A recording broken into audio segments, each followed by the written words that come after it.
RBI note छापती है उसका technical aspect क्या है मैं वो बताने वाला हूं। रिजर्व बैंक 1 रुपए का नोट और सिक्का ये दो चीजें नहीं छापती है। जब प्रीशियस मेटल्स की बात आती है तो भले ही प्लेटिनम वगैरह बहुत महंगी धातुएं हों, लेकिन जब गोल्ड की रिपब्लिक बात की जाती है पूरी दुनिया के अंदर वर्ल्ड वाइड इसकी एक्सेप्टेंस क्या है, ग्लोबल एक्सेप्टेंस क्या है, तो पता चलता है कि गोल्ड को हर कंट्री एक्सेप्ट करती है। यही कारण है कि जब जब आप शेयर बाजार को गिरता हुआ देखते हैं तो आपको गोल्ड की प्राइसेस चढ़ती हुई दिखती हैं। तो आरबीआई कॉन्स्टिट्यूशनल बॉडी नहीं है, स्टेटरी बॉडी है। स्टेटरी बोले तो विधिक बॉडी है। बनाई किसने है? एक्ट के तहत बनी हुई है भारत सरकार के द्वारा। कुल मिलाकर आपके पास जब सामान सीमित है और करेंसी नोट्स ज्यादा हैं तो टेक्निकली आपकी मुद्रा का अवमूल्यन हो जाएगा। मतलब हमने एक चीज बाईपास कर दी। आइसक्रीम खरीद रहे हैं अनाज के बदले, रुपया कहाँ है? बोले कहीं नहीं है, माल के बदले माल लेते हैं, सिस्टम सिंपल है। अच्छा, हम नोट क्यों नहीं छाप लेते? चलिए साथियों, तो अब हम चर्चा कर रहे हैं रिजर्व बैंक ऑफ इंडिया के बारे में। और रिजर्व बैंक ऑफ इंडिया के बारे में मैंने आपसे कहा कि काम बहुत सारे करती है। ये क्या क्या करती है साहब? ये करेंसी इशू करती है, ये मॉनेटरी पॉलिसी बनाती है, ये बैंक सरकार की बैंक कहलाती है, बैंकों की बैंक कहलाती है, ये विदेशों से जो धन आ रहा है उसे मॉनिटर करती है। ये सारे वो काम करती है जिससे कि फाइनेंशियल सिस्टम पूरी तरह सुपरवाइज होता है। तो आज के सेशन में हम लोग चर्चा करते करते पहुंच चुके हैं इस बात पर कि अल्टीमेटली ये नोट कैसे छापती है। कम से कम कोई हमें बता दो, क्योंकि एक फिल्म थी, नाम मुझे याद नहीं आ रहा है, जिसमें वेब सीरीज थी, तेलगी की थी शायद, जिसमें उसने स्कैम था, स्कैम के नाम से थी, जिसमें उसने क्या किया था कि वो नोट वो स्टाम्प पेपर छापने शुरू कर दिए थे। ऐसे ही एक एक्टर की मूवी है जो कबीर सिंह के अंदर आया था, कपूर करके जो लड़का है, क्या नाम है, शाहिद कपूर। उसने भी कुछ नोट छापने के लिए कुछ काम कर लिया था, नोट छापना सीख लिया था। तो दिमाग में सबके आता होगा कि भाई साहब आरबीआई कैसे छापती है। ना बाबा ना, मैं आपको ये नहीं सिखाने वाला हूं कि आरबीआई नोट कैसे छापती है। आरबीआई नोट छापती है उसका टेक्निकल एस्पेक्ट क्या है मैं वो बताने वाला हूं। मैं प्रिंटिंग प्रेस नहीं खुलवाने वाला हूं, ठीक है। तो चलिए सबसे पहले हम बात करते हैं कि इशू कैसे करती है करेंसी नोट्स को। तो आइए मैं आपको यहां पर बताता हूं। देखिए साथियों, रिजर्व बैंक 1 रुपए का नोट और सिक्का ये दो चीजें नहीं छापती है। बस ये इंपॉर्टेंट है, कई बार कई एग्जाम्स में पूछा गया है कि क्या आरबीआई सारे नोट छापती है? नहीं नहीं नहीं साहब, सिक्का तो वो एक भी नहीं छापती है। और नोट जो है ना, सिक्के तो ढले जाते हैं। हमें से कुछ लोग नहीं नहीं सर सिक्के तो ढले जाते हैं। अरे भाई, सिक्के ढले जाते हैं लेकिन सिक्के वो नहीं ढालती है। तो फिर वो कौन करते हैं? वो फाइनेंस मिनिस्ट्री का काम होता है, ठीक है। 1 रुपए का नोट और ये सिक्का ये कौन करता है? फाइनेंस मिनिस्ट्री करती है। अच्छा, उसके अलावा और जितने भी सिक्के हैं, जैसे 5 रुपए का, 10 रुपए का, उनके लिए वो एकमात्र संस्था है आरबीआई। मतलब ये समझिए कि 1 रुपए का नोट और सिक्का तो फाइनेंस मिनिस्ट्री, 5 रुपए का नोट, 5 रुपए का सिक्का, या फिर 10 रुपए का नोट सिक्का, या फिर एक से बड़ी जितनी भी करेंसीज हैं वो सारी की सारी कौन निकालता है? रिजर्व बैंक ऑफ इंडिया निकालती है, ठीक है साहब। Reserve bank of India note प्रचालन की न्यूनतम निधि पद्धति को अपनाता है। ये बहुत ज्यादा इंपॉर्टेंट है, याद रखिएगा। अब ये पद्धति क्या होती है ये मैं आगे चल के आपको सिखाने वाला हूं, जिस मेथड से ये पैसे निकालती है। अच्छा, मैं एक सिंपल सी कहानी कई बार मेरे साथ वालों को सुनाता हूं, आपको भी सुना देता हूं। मैं कई बार ना एक कहानी सुनाता हूं, और वो कहानी ये होती है कि मान लीजिए कि मेरे पास में प्रिंटिंग प्रेस है नोट छापने की, तो मैं फिर नोट बहुत सारे क्यों नहीं छाप लेता। मैं धार धार गया प्रिंटिंग प्रेस में और जाकर के आज मेरे को पैसे की जरूरत थी, सारे नोट छाप कर मैं घर ले गया। तो आज तक आपने जितनी भी इकोनॉमी मुझसे सुनी है ये क्लैरिटी आ चुकी होगी, और नहीं आई है तो फिर से जान लीजिए। हम नोट सब इसलिए नहीं छापते क्योंकि अगर नोट छाप लिए तो नोट छापने के बाद उनसे जो माल मिल सकता है वो भी तो उपलब्ध होना चाहिए। मान लीजिए कि आज हमारे देश में 100 किलो ही आलू हैं। अब 100 किलो आलू के लिए आपके पास 100 रुपए हों या 100,000 हो या 100 करोड़ हो, कुल मिलाकर आपके पास जब सामान सीमित है और करेंसी नोट्स ज्यादा हैं तो टेक्निकली आपकी मुद्रा का अवमूल्यन हो जाएगा। मतलब लाखों रुपए में आप 1 किलो ही आलू खरीद पाएंगे। जैसे वेनेजुएला का उदाहरण, जिम्बाब्वे का उदाहरण आप सुनते हैं कि वो लोग बोरा भर भर के लेकर जाते हैं और उससे जाकर के सामान लेकर आते हैं। वहां पर आपने देख रखा है कि उनको अपनी करेंसी बदलनी पड़ती है। जैसे हाल ही के समय पर आपने ईरान पर देखा था, जब अमेरिका ने उस पर काटसा लादा था, countering American adversaries through trade sanction act, तो उनकी जो करेंसी थी उसे बदलना पड़ा था, रियाल को बदलकर टोमान में करना पड़ा था। क्यों? क्योंकि अल्टीमेटली उनको यह समझ में आ गया था कि भाई साहब हम इतना माल पैदा ही नहीं कर सकते, करेंसी का माल धड़ाधड़ नीचे, करेंसी की वैल्यू गिरती जा रही है। तो याद रखिएगा, करेंसी छापी इसलिए नहीं जाती, इसलिए हम खुद की प्रिंटिंग प्रेस में बहुत सारी करेंसी नहीं छापते, क्योंकि हमारे पास उतनी गुड्स होना जरूरी है, हमारे पास उतनी मुद्रा होनी जरूरी है, उसके बदले में हम सामान खरीद सकें, इतना होना जरूरी। अब आप कहें सर आपके पास नहीं है तो क्या है, दुनिया के बहुत सारे देशों के पास तो बहुत सारा सामान है, तो आप अपने नोट से कहीं और से खरीद लीजिए। अब तो भारत सरकार ने दूसरे देशों के साथ टाई अप कर लिया है रुपया चलने का। याद रखिएगा, हमारे देश की करेंसी को जितनी ज्यादा दुनिया में वैधता मिलेगी, मतलब जितना ज्यादा दुनिया के देश एक्सेप्ट करेंगे, तब तो कहीं इस छपने का कोई मतलब है कि हमने बहुत सारे नोट छाप लिए। लेकिन तुलनात्मक रूप से आपने कभी अगर सुना हो तो आप क्या सुनते हैं? आप सुनते हैं कि रूबल है रशिया की करेंसी, इंडिया की है रुपया, इनके बीच में रूबल रूबो रुपया वो हो गया है, एग्रीमेंट हो गया है। इसका मतलब क्या हुआ कि उतने रूबल में इतना रुपया हमको देना होगा। लेकिन वही वाली बात, अगर आपके पास सामान ही नहीं है तो कल को फिर रूस वाले भी हमसे क्या खरीदेंगे? इसका मतलब यह हुआ कि अल्टीमेटली किसी भी देश को अगर अपनी करेंसी मजबूत रखनी है तो उसके लिए उसे भर के पिटारे में बहुत सारा माल चाहिए। अब आपके दिमाग में फिर एक क्वेश्चन आएगा, बहुत सारा माल चाहिए तो सर इसका मतलब कैसा माल चाहिए? आलू पैदा करने हैं क्या? नहीं, वो माल जो पूरी दुनिया में एक्सेप्ट किया जाता हो, जैसे प्रीशियस मेटल्स, जैसे गोल्ड, जिसकी स्वीकार्यता सबसे ऊपर है। जब प्रीशियस मेटल्स की बात आती है तो भले ही प्लेटिनम वगैरह बहुत महंगी धातुएं हों, लेकिन जब गोल्ड की रिपब्लिक बात की जाती है, पूरी दुनिया के अंदर वर्ल्ड वाइड इसकी एक्सेप्टेंस क्या है, ग्लोबल एक्सेप्टेंस क्या है, तो पता चलता है कि गोल्ड को हर कंट्री एक्सेप्ट करती है। यही कारण है कि जब जब आप शेयर बाजार को गिरता हुआ देखते हैं तो आपको गोल्ड की प्राइसेस चढ़ती हुई दिखती हैं। आपको बहुत सी हेडलाइंस आजकल देखने को मिल रही हैं। क्या हेडलाइंस देखने को मिल रही हैं?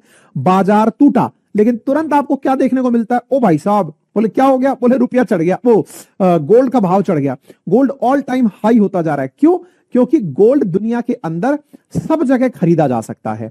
आपने आज गोल्ड खरीद लिया, गोल्ड का बाजार चढ़ता जा रहा है। ऐसे आपने देखा होगा जब जब बाजार टूटता है डॉलर मजबूत होता चला जाता है, क्योंकि लोग सोचते हैं चलो फॉरेक्स में ही डील कर लेंगे और फॉरेक्स में डील करके डॉलर खरीद लेंगे, क्योंकि अल्टीमेटली जिसे मुनाफा कमाना है वो शेयर बाजार से नहीं तो कहीं और से कमाएगा। तो कुल मिलाकर के हम फिर से लौटते हैं, और वो ये कि करेंसी छापने की पावर भले ही आपके पास हो, लेकिन आप तभी छाप सकते हैं जब आपके पास में कुछ ऐसा माल रखा हो जिसकी दुनिया में स्वीकार्यता हो। बोले सर एक माल तो आपने बता दिया कि एक माल तो गोल्ड है, और क्या है? तो ऐसे ही आपके पास में आईएमएफ का जो बास्केट होता है उसमें 5 तरह की करेंसीज को रखा जाता है, जिन्हें स्पेशल ड्राइंग राइट्स कहा जाता है। उसके अंदर डॉलर की स्वीकार्यता सबसे ऊपर आती है। ऐसे ही यूरो, पाउंड, ये सब करेंसीज हैं वर्ल्ड वाइड जिन्हें एक्सेप्टेंस मिला हुआ है। जापानी येन और चाइनीज रेनमिंबी, ये 5 करेंसीज हैं जिन्हें स्पेशल ड्राइंग राइट आईएमएफ, ये आईएमएफ क्या होता है, स्पेशल ड्राइंग राइट्स क्या होता है, ये आने वाले समय में मैं आपको अपनी क्लासेस में सिखाऊंगा। लेकिन अगर आपके पास या तो गोल्ड हो या फॉरेक्स में इन 5 प्रकार की करेंसीज में डॉलर हो, जिसकी दुनिया में लगभग 60% ट्रेड, देखिए 2 तरह के न्यूज मिल जाएंगे आपको कि दुनिया में जो ट्रेड है वो 60% ट्रेड डॉलर में हो रहा है, कई जगह आपको मिल जाएगा 80% जो ट्रेड है वो डॉलर में हो रहा है। मैं तो ये मान रहा हूं भाई बहुमत से ज्यादा ट्रेड डॉलर में हो रहा है, ठीक है?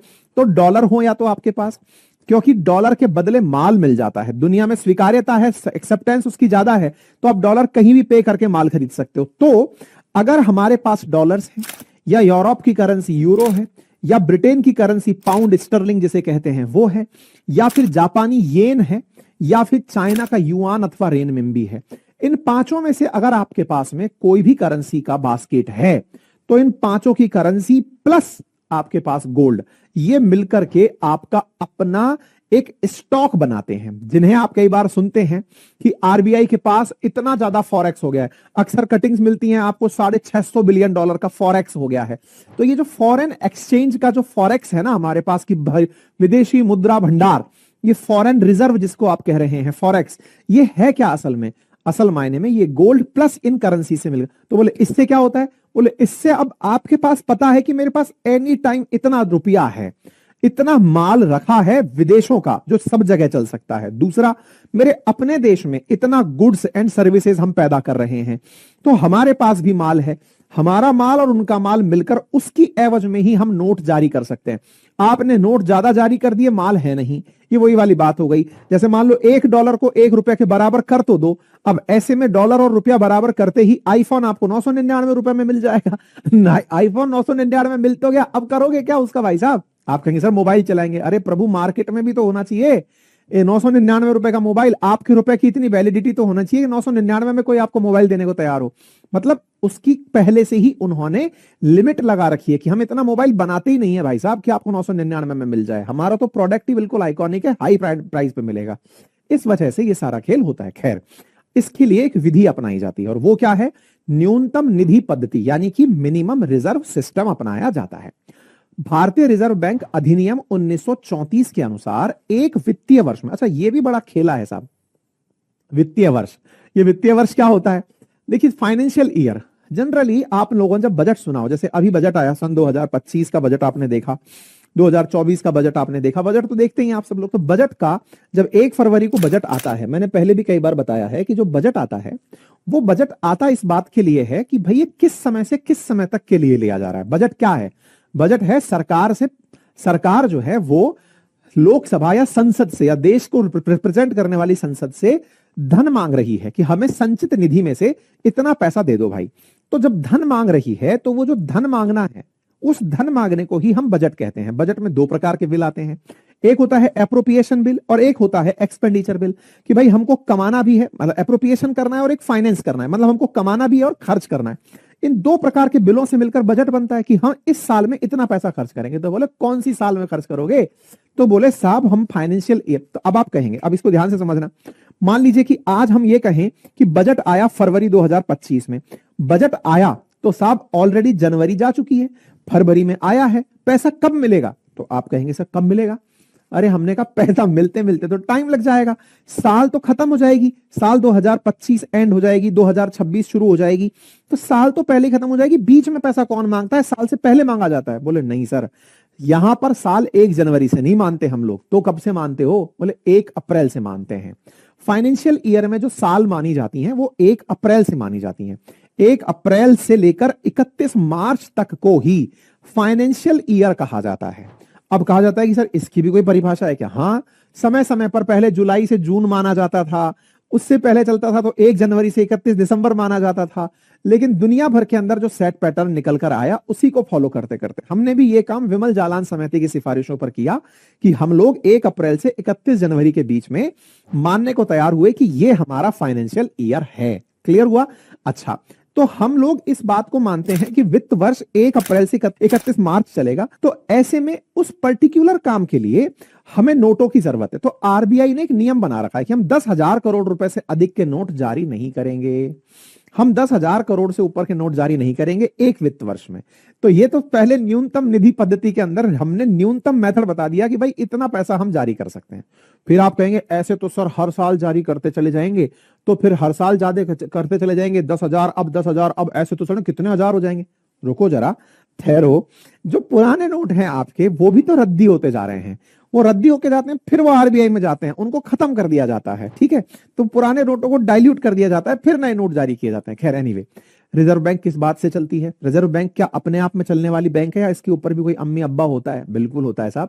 रिजर्व बैंक अधिनियम 1934 से चल रही है और रिजर्व बैंक अधिनियम 1934 के अंदर जब ये बात मानी गई तभी तो 1 अप्रैल 1935 को हिल्टन यंग कमीशन की सिफारिश पर इसकी स्थापना हुई थी।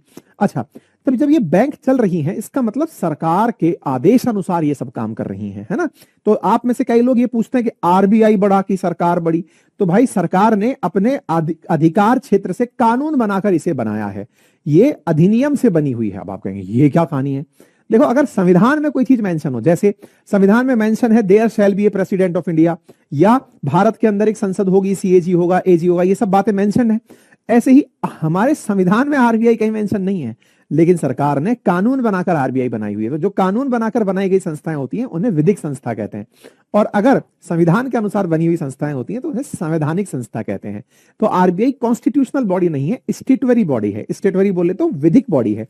बनाई किसने है? एक्ट के तहत बनी हुई है, भारत सरकार के द्वारा। आप कहेंगे सर उस समय तो भारत सरकार थी ही नहीं। तो भाई हम में उस समय आईपीसी सीआरपीसी भी जब हम आज तक लेकर चल रहे हैं, हम तब की चीजें आज तक मानते आए हैं और उनको एज इट इज फॉलो करते जा रहे हैं। बोले बहुत सारा ज्ञान दे दिया सर आपने, तो हमने कहा और लेते हैं चलो। तो भाई साहब, सरकारी बैंकर के रूप में काम करना बैंकों का काम है, बैंकों के बैंक के रूप में आरबीआई का काम करना काम है, विदेशी विनिमय का नियंत्रण करना काम है, क्रेडिट कंट्रोल करना काम है। ये सब बातें मैंने आपको बताई है। तो सबसे पहले हम आते हैं बैंक नोट इशू कैसे किए जाते हैं। तो देखिए, भारत में नोट जारी करने का एकमात्र प्राधिकारी आरबीआई है। मैंने जैसे पहले आपसे कहा कि आरबीआई के अलावा फाइनेंस मिनिस्ट्री के पास भी यह जिम्मेदारी है कि वो 1 रुपए का सिक्का और नोट जारी कर सकती है। इसके पास 2 मेथड होते हैं, पहला मिनिमम रिजर्व सिस्टम और दूसरा होता है प्रपोर्शन रिजर्व सिस्टम। हम कौन सा अपनाते हैं? न्यूनतम आरक्षित पद्धति, जिसके आधार पर हम नोट जारी करते हैं। ठीक है साहब। आरबीआई ने अक्टूबर 1956 से ही नई मुद्रा को जारी करने के लिए न्यूनतम आरक्षित पद्धति अपनाई हुई है। इसके द्वारा प्रत्येक निर्गमित नोट के बदले 100% मूल्य की प्रतिभूति होना आवश्यक है। अर्थात जितना आप नोट निकाल रहे हो उसकी एवज में 100% उसकी सिक्योरिटी होना जरूरी है। कई बार मैं अपनी दादी का किस्सा सुनाता हूं आपको। मैं कहता हूं कि भाई देखो, मैंने मेरी दादी से कहा, मैं कई बार आप लोगों को ये वाली कहानी सुनाता हूं, फिर से सुन लीजिए। मैं कई बार कहता हूं, मेरी दादी से मैंने कहा कि दादी मुझे आइसक्रीम चाहिए। अब तो दादी हमारी स्वर्ग सिधार गई हैं, लेकिन बचपन की यादें उनके साथ अभी भी जिंदा हैं, और आप में से भी बहुत से लोगों के होंगी कि साहब हम बचपन में गांव से पले बड़े। तो गांव में ऐसा होता था कि दादी के सामने जब भी कोई आइसक्रीम बेचने वाला आता और हम कहते दादी हमें आइसक्रीम दिला दो, तो दादी कहते ठीक है अभी दिलाते हैं। जा गोडाउन से जाकर, अच्छा घरों में एक छोटा गोडाउन भी होता है, आपके भी होता होगा, जहां पे अनाज को खुला रखा जाता था। जरूरत भर का अनाज किसी एक बड़े कमरे में भर के रखा हुआ है कि जाओ और इस कटोरे में जाकर के अनाज भर लाओ। हम गए, अनाज में भरा दऊचा और लेकर पहुंच गए कि लीजिए। अरे भाई ये पकड़ अनाज, बच्चों को आइसक्रीम दे दे। आइसक्रीम वाला भी खुश, लीजिए अम्मा जी। एक कटोरे अनाज में उसने एक आइसक्रीम पकड़ा दी। मैं कहा यार ये बहुत सही है, ये बहुत तगड़ा सिस्टम है। रुपए के बदले अनाज और अनाज के बदले रुपया, सॉरी अनाज के बदले आइसक्रीम। यहाँ तो रुपया का सिस्टम ही नहीं है। ये बहुत सही सिस्टम है गुरु। मतलब हमने एक चीज बाईपास कर दी, आइसक्रीम खरीद रहे हैं अनाज के बदले, रुपया कहाँ है? बोले कहीं नहीं है, माल के बदले माल लेते हैं, सिस्टम सिंपल है। अच्छा, मैंने एक दिन उठाया वही कटोरा, अनाज भरा और पहुंच गया चॉकलेट वाले के पास। भैया चॉकलेट दे दो। उसने भाई वो कटोरा लिया, टक से चॉकलेट पकड़ा दिया। यार गुरु इसमें तो बहुत ताकत है। अपना कटोरा उठाया, उठाकर पहुंचे ज्वेलरी वाले के पास। भैया, बोले हाँ एक अंगूठी दे दो। बहुत बढ़िया बेटा, क्या मांगना है? हमने कहा एक फिंगर पे रिंग, रिंग चाहिए। वेरी गुड, शाबाश बेटा। किसने भेजा है? हमने कहा दादी ने भेजा है। बेटा दादी से कहो कि इतने से में नहीं आएगी, ये बोरियां लगेंगी भर भर के, तब जाकर के रिंग फिंगर आएगी। फिंगर नहीं, रिंग आएगी फिंगर के लिए। हमने कहा क्यों भाई, हम तो हर जगह जाते हैं तब मिलती है। बोले बेटे इसकी कीमत ज्यादा है, ये ज्यादा सामान में आती है। मैंने कहा कितनी ज्यादा है? बोले कम से कम 5 बोरी लगेगी। मैंने दादी 5 बोरी है क्या अपने घर में रखा हुआ? बोले नहीं है बेटा। तो 5 बोरी के बिना मिलेगी कैसे? इसका मतलब मैं वो रिंग तब तक नहीं ला सकता जब तक मेरे गोडाउन में 5 बोरियां नहीं है। तो 5 बोरियां अनाज नहीं है तो मैं वो रिंग नहीं ला पा रहा हूं। इसका मतलब मेरे पास रिंग खरीदने के लिए उतना ज्यादा सामान नहीं है। अगर होता तो मैं माल ले लेता। इसका मतलब रोकड़ा जारी करने से पहले आपको उसके एवज में उतना माल रखा होना जरूरी है। आपने जारी कर दिया, माल ही नहीं है, तो फिर वही दिक्कत हो जाएगी। क्या? महंगाई बढ़ जाएगी, छोटा सा सामान भी बहुत महंगा मिलेगा। आपने तो बोरा भर के पैसा जारी कर दिया, लो ले जाओ भाई साहब। लेकिन उससे काम नहीं चल रहा ना। बार्टर सिस्टम से करेंसी तक हम कैसे पहुंचे थे?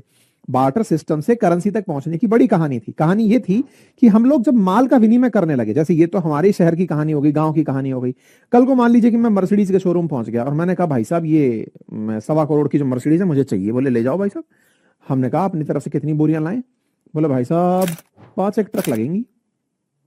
5 एक ट्रक, वो भी 10 चक्के वाले लगेंगे भाई साहब। हो सकता है कि उससे काम बढ़ जाए, नहीं तो 10 ट्रक लग लेंगे। क्या बात कर रहे? बोले हाँ। हमने कहा क्यों? बोले भाई साहब माल की वैल्यू रुपया जो है ना उसकी एवज में आ क्या रहा है, इसका मतलब अब मुझे ट्रक लेकर थोड़ी जाने हैं, उसकी एवज में मुझे नोट जारी करने होंगे। नोट क्यों आया? नोट इसलिए आया क्योंकि हर जगह आप अपना माल लेकर नहीं घूम सकते। अगर मुझे कोई सामान चाहिए, विदेशों से जाना है, तो ये थोड़ी जहाज में पहले मेरा सामान जाएगा, अनाज जाएगा, मैं वहां ले जाकर के बार्टर सिस्टम खेलूंगा, ऐसा नहीं हो सकता ना। इसके लिए फिर सरकार क्या करती है, सरकार गारंटी लेती है किस बात की, कि इतने अनाज की एवज में हमने आपको ये लिखित में दे दिया कि आप इसे दे देना गारंटी के रूप में। इसको ऐसे समझिए, अगर मेरी दादी जो है वो किसी को ये गारंटी देने लग जाती कि बेटा चिंता मत करो, आप बच्चे को अंगूठी दे दो, मैं आपको गारंटी देती हूं कि मैं आपको 5 बोरी अनाज दे दूंगी जब आप आएंगे। मैं एक दिन मोटरसाइकिल लेने पहुंच गया, दादी ने फिर लिख कर दिया कि बेटा मैं तुम्हें गारंटी देती हूं कि आप जब आएंगे तो मैं आपको 100 बोरी अनाज दे दूंगी। फिर मैं तीसरी जगह पहुंच गया, मैं कार लेने पहुंच गया, दादी ने कहा बेटा मैं तुम्हें गारंटी देती हूँ कि मैं 1000 बोरी अनाज तुम्हें दे दूंगी। तो दादी की गारंटी पे सारा काम चल रहा है। लेकिन उल्टा सोचो, एक दिन क्या हुआ, दादी ने सोचा कि मेरे साइन से सब हो रहा है, बस मैं लिख कर देती हूं, मैं धारक को वचन देती हूं कि उसे 1000 बोरी अनाज दूंगी। ये दादी ने लिख तो दिया, लेकिन उधर की तरफ जब वो आदमी कहा कि लो दादी जी वो 1000 बोरी अनाज देना मेरा, अब इधर सामान ही नहीं था। सामान ही नहीं था तो फट गया मामला। क्यों फट गया? वो आदमी हर जगह जाके चिल्लाएगा, अरे ये बेवकूफ बना रही है दादी, माल नहीं है इसके पास में, उल्लू बना रही है। बोले फिर, बोले झूठ बोल रही है, झूठ झूठ झूठ। इसका मतलब दादी को नोट पर अगर ये लिखना है कि मैं धारक को वचन देती हूं, तो वचन के एवज में उतना माल होना जरूरी है। अब मेरी दादी को कौन लोग माने और कौन लोग ना माने, भाई मेरी दादी इंदिरा गांधी थोड़ी थी जो हर कोई मान ले। तो ऐसे में दादी की वैल्यू बढ़ाने के लिए सरकार को चुना गया। सरकार ने अपनी तरफ से एक दादी बिठाई, उसका नाम आरबीआई था। आरबीआई में एक आदमी बिठाया, उसका नाम आरबीआई का गवर्नर था, और उसको कहा कि सुन, हमारे बिहाफ पर तुम्हें साइन करने का पावर दिया जा रहा है। अब तुम क्या करोगे, इस साइन के बदले तुम लोगों को गारंटी दोगे कि जाओ और जाकर के तुम इससे कुछ भी खरीद लो, कल को उस पैसे से कोई आदमी माल मांगने आएगा तो हम उसे माल दे देंगे, वो गोल्ड मांगने आएगा गोल्ड दे देंगे, वो डॉलर मांगने आएगा डॉलर दे देंगे, जो मांगने आएगा हम दे देंगे। इसीलिए आप अगर कभी डॉलर खरीदने जाएं तो आपको सरकार देती है डॉलर, लीजिए साहब इतने का डॉलर मिल जाएगा। आपने कहा गोल्ड चाहिए, बोल लीजिए, माल तो आपके पास है ही ना उपलब्ध, आपको धोखे में नहीं रखा जाता। इसका मतलब नोट जारी करने की एवज में सिक्योरिटी होना जरूरी होता है। ठीक है, तो हमने क्या नियम बना लिया कि जितना हमारे पास माल है उतनी हम सिक्योरिटी रखेंगे जमा करके। क्लियर हो गया? अब कई बार क्या होता है, कई बार ये होता है फिर तो सर हम हमारे पास माल ज्यादा होना चाहिए। हाँ, सभी तो यही कह रहे हैं माल ज्यादा होना चाहिए, लेकिन कई बार देश क्या करता है, कर्जे में रहता है। कर्जे में क्या रहता है, साहब माल नहीं था हमारे पास, माल नहीं था तो क्या किया, हम बिना माल के ही नोट छाप छाप के देने लगे और आपसे कहा गया माल कहाँ है भाई साहब, बोले भाई साहब नहीं है, उधार में दे दो, उधार में दे दो। उधार में देने लगे, लेकिन रिटर्न में अगर किसी ने मांग लिया पैसे लाओ, तो देश दिवालिया हो जाता है, बैंकरप्ट हो जाता है। आपने श्रीलंका देखा, पाकिस्तान देखा, हाथ में कटोरा कैसे आया इनके, ये लोग नोट तो बांटते रहे, एवज में सिक्योरिटी में धन था नहीं, धन नहीं था तो मुसीबत खड़ी हो गई। समझ में आया? 1991 में हमारे साथ क्या हुआ था, हमने सोचा तो यही था कि हमारे पास में रुपया है देते जा रहे हैं, लेकिन हमने खरीद तो माल ज्यादा का लिया, पेमेंट करने के लिए पैसा ही नहीं था। अब आपने कहा लो पेमेंट छाप के दे दो, छाप के दे दो तो सामने वाले ने मांग लिया, लाओ मेरे को ये नहीं चाहिए, गोल्ड दे दो, मेरे को गोल्ड चाहिए इसके एवज में, था ही नहीं हमारे पास। इसीलिए तो गोल्ड को गिरवी रखने की नौबत आ गई थी कि था ही नहीं, गोल्ड गिरवी रख के पैसा मांगना पड़ा कि दे दो भाई साहब हमको तो पैसा तो चाहिए। ठीक है, इसका मतलब ये हुआ कि करेंसी को बड़ा ही ध्यान से रिलीज किया जाता है, अगर बिना उसके, ये बहुत बड़ा कंसेप्ट है जो मैंने आज के सेशन में आपका क्लियर कर दिया है। बहुत सारे बच्चे इकोनॉमिक्स पढ़ते तो हैं लेकिन ये नहीं जान पाते कि अल्टीमेटली हम नोट दबादब छाप क्यों नहीं लेते। अब मैंने आपको बता दिया क्यों नहीं छाप लेते। ठीक है, चलिए, तो हमने क्या अपनाया, हमने अपनाया एमआरपी, मिनिमम रिजर्व सिस्टम अपनाया। और दूसरा सिस्टम क्या होता है, प्रोपोर्शनेट रिजर्व सिस्टम। इसके अंदर क्या होता है कि सरकार जो है वो अपने संरक्षित कोष में जितना अनुमान धन रखा हुआ है उसी के अनुपात में नए नोट जारी करती है।